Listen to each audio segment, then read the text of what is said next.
Greetings, YouTube. I'd like to talk about Sharkfolk and Sea Elves. I believe the proper name is the Saun. I'm probably pronouncing that wrong. I could never pronounce that word, not even back in first edition. I still can't. But they're Sharkfolk. Now, within the history of the Sharkfolk, within their cultural information that we have on it, one of the things they do is they do have aberrations within their culture. Some of them come out with 4 arms, and they often become the leaders of their clans. The Sharkfolk are not organized on great scale. It's very much a shark eat shark structure. You are in charge because you are either more violent or more intelligent than other people. You found some way to put yourself at the top of the pecking order, and those below you that get in your way literally get eaten. But they have a natural propensity for mutation.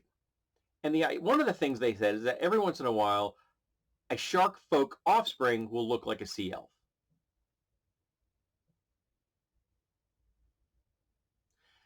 I always thought that was dumb. Sharkfolks are based off of sharks. They're humanoid sharks. There's lots of humanoid animals in fantasy, all over the bloody place. Hell, look at Disney. All right, so humanoid animals make perfect sense. I got no problem with it. I love them. Anthro species, the more the merrier, okay? Sea elves are based off of mammals. And if you're going to be a convincing mammal, you have to be a mammal. If you try to redress a fish to look like a person, that's not going to go well. So I've never liked the idea of sea elves just popping into an existence in a shark folk community. But they're prone to mutations, right? Enter the P1 alchemist. And one of the things the alchemists can do is produce mutanogens, which allow them to modify their own bodies or the bodies of others, usually temporarily. But there isn't any reason you couldn't have a mutanogen that alters someone long term, particularly if it's given to someone in vitro. The Sharkfolk can't infiltrate sea elves communities because they look like sharks. They want to. It's their main enemy. So if they use the right kind of mutagens, they turn some of their offspring into sea elves. They are mammals. And they raise them in isolated communities to behave like sea elves. And then they infiltrate them into sea elf communities to act as spies.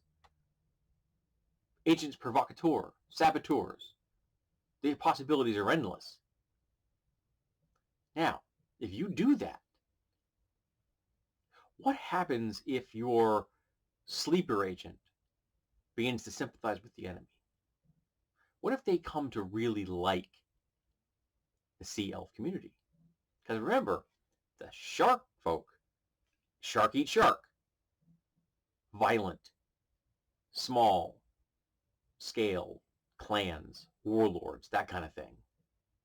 Priests and priestesses sometimes at the top, but you're never going to be able to get a large organization together because there would just be too much internecine squabbling and fighting and open revolt. But the sea elves, they can organize. They have a functioning society where it isn't shark eat shark. They have empathy, sympathy, and compassion, not just for themselves, but for others as well. So what if the sleeper agents look around them and say, well, you know, they're not BSing me. This isn't an act they're putting on. I'm pretending to be like them, but they genuinely and sincerely have these emotions and feelings for each other and loyalty, whereas my people don't. Now, that does open up the possibility of a double agent, of course, but it also opens the possibility up of someone just leaving.